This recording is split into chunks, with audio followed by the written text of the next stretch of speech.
బంగారం దొంగతనం కేసులో అనుమానం మీద తీసుకొచ్చినటువంటి వ్యక్తిని కొట్టి చంపేశారా లేకపోతే ఆత్మహత్య చేసుకున్నాడా? ఇప్పుడు ఇది తేలాల్సి ఉంది.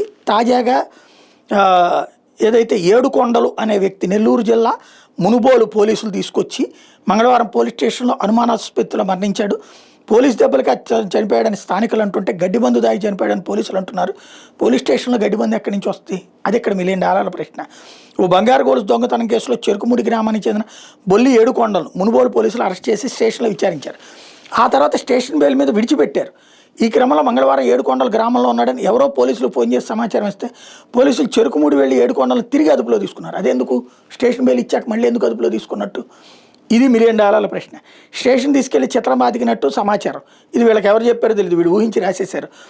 దెబ్బలకు తాళలేక అతను మృత్యంధ్రంతో గుట్టు చప్పుడు కాకుండా మృతదేహాన్ని చెరుకుముడి దారిలో పడేసినట్టు స్థానికులు చెప్తున్నారు. ఏడుకొండల మృతదేహాన్ని ఎవరికి చూపించకుండా పోస్ట్ మార్టం నిమిత్తం గూడూరు ప్రభుత్వ ఆసుపత్రి తరలించడం కూడా పలు అనుమానాలకు తావిస్తుంది. ఏడుకొండల సోదరి మంగళవారం రాత్రి స్టేషన్ చేరుకుని మా తమ్ముడిని తీసుకొచ్చి ఏం చేశారని విలపించడం కంటతడి పెట్టించింది. కాగా ఏడుకొండలు గడ్డిమందు దాగి చనిపోయాడని పోలీసులు చెప్తున్నారు.